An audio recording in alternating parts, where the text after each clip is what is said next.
Hey everyone, we're back again on another virtual field trip. This time we're at New Echota, right outside of Calhoun. We've got Coach Rice with us again. We've got Sam Rice with us and Mr. Gomez. But join us and we're going to explore the area and learn a lot of new things. All right, welcome to New Echota. What you're visiting today is actually the capital city for the Cherokee Nation in the 1820s and 30s, leading up to what we call the Trail of Tears today. A lot of times people come and they don't realize the significance of this site, but this was basically Washington, D.C. for the Cherokee Nation. This is where their government met for their council meetings, their Supreme Court met here, and it was also a location for the first newspaper, the Cherokee Phoenix, the first native language, Indian language paper ever printed was done right here. And at New Echota today, we have about a dozen buildings that you can visit to see the lifestyle that was typical of the 1820s and 30s. But at New Echota's time, there would have been about 3 dozen buildings.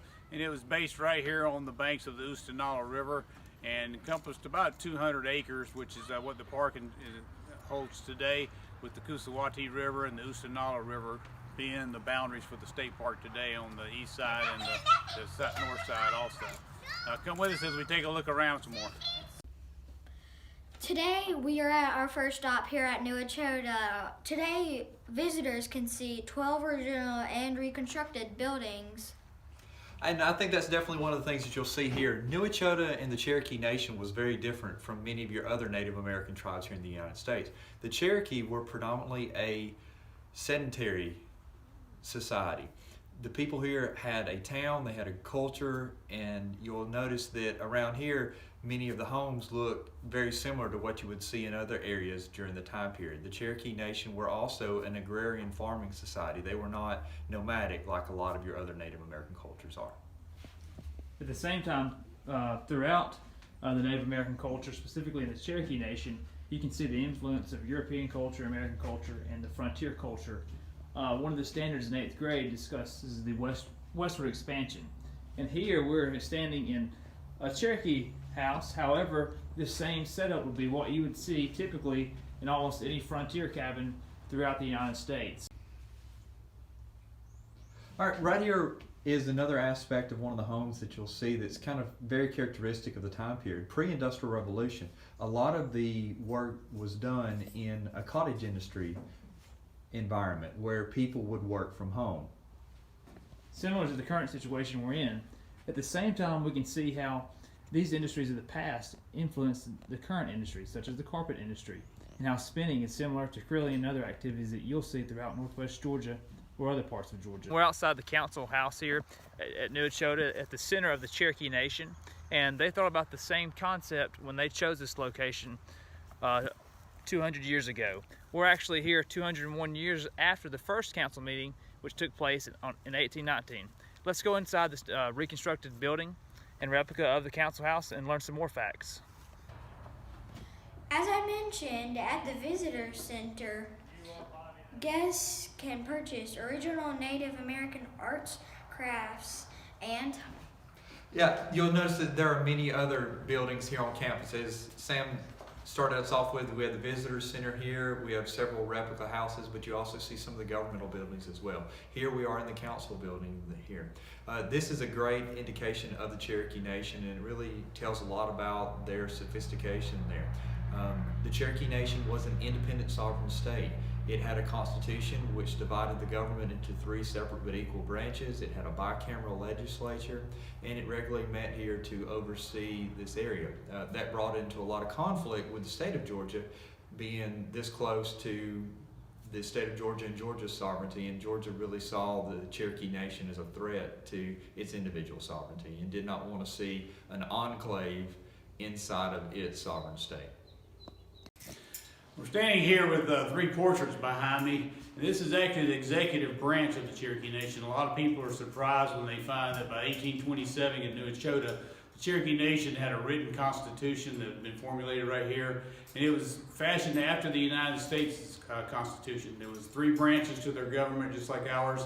This is their executive branch, the principal chief, John Ross, in the center.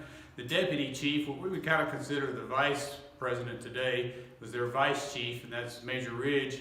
And then over here we have, Major Ridge and George Lowry on this side over here. is the deputy chief, and he was the speaker of the council, which we would kind of look at as the speaker of the House of Representatives today. The council house is 2 stories. You had 2 groups that were passing bills before they could be signed into law by their principal chief.